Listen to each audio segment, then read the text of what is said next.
In this video, I'm going to show you how to make a growth chart ruler. These are great to keep track of your kids and your grandkids and how fast they grow. For the first part, I have to engrave the names and the tick marks. So I use a 90-degree half-inch bit.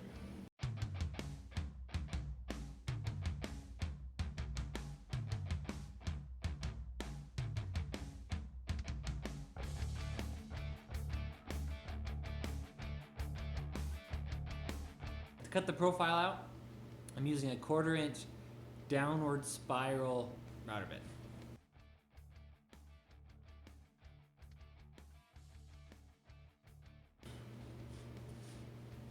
Okay, so that's the top piece. And obviously that's somebody's name. Now we gotta do it 3 more times.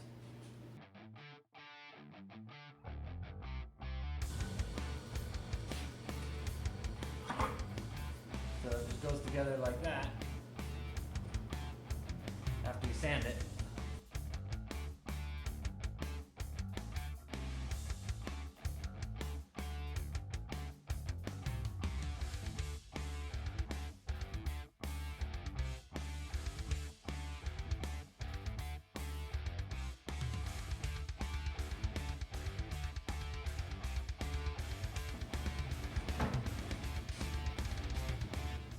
That's it, that's the last one.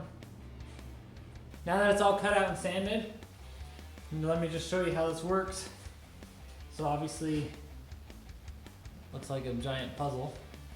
So I put the keyhole slots in the back, and for demonstration purposes, I don't have a wall to put them on, but we're hanging right here.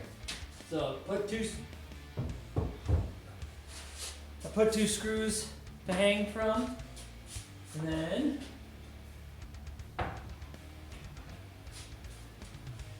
take the next puzzle piece, slide it in there, and the next one,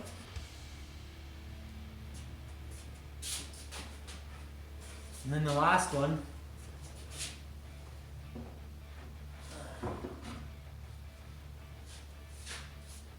So how you hang it, the very bottom of the board is a foot off the ground, because people have baseboards, and so you can't really put it on the ground. So I just made it so you hang it so the bottom is a foot off the ground.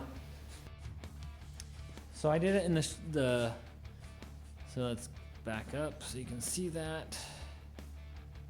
Okay. So a lot of times I'll sell these at craft fairs, and a lot of locals on Etsy is a good place to sell them. You can You can engrave their name, or just family, or just leave it blank. And then they just fit together like a tight puzzle.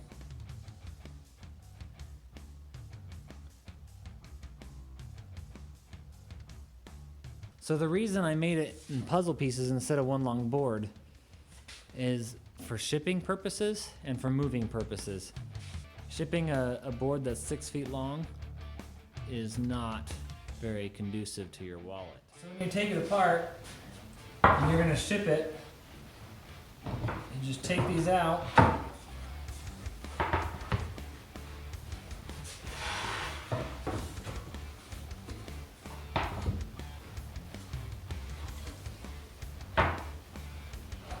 So that's how big it is. You just ship it like that in a box. And it's a lot cheaper to ship. That's why I made it into the puzzle piece shapes.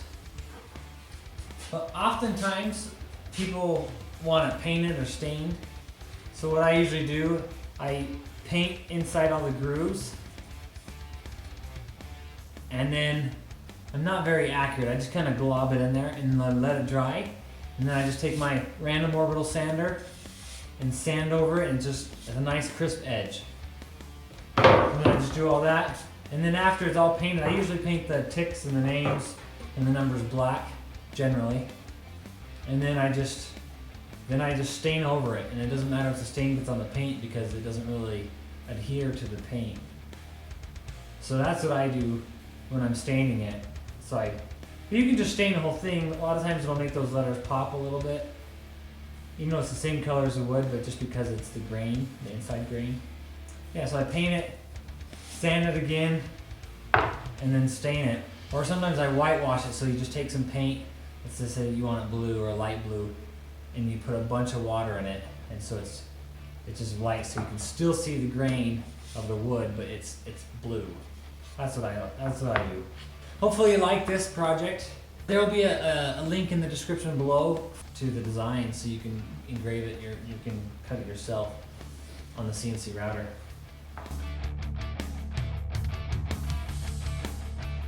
Thanks again for watching.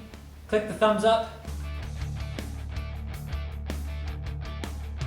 Click subscribe. Click the notification bell so you can be notified of when I post new content. Can't do this without those likes and subscribes. Have a wonderful day. Instead of writing on your wall your kids' height, make a growth chart ruler that you can take along with you forever.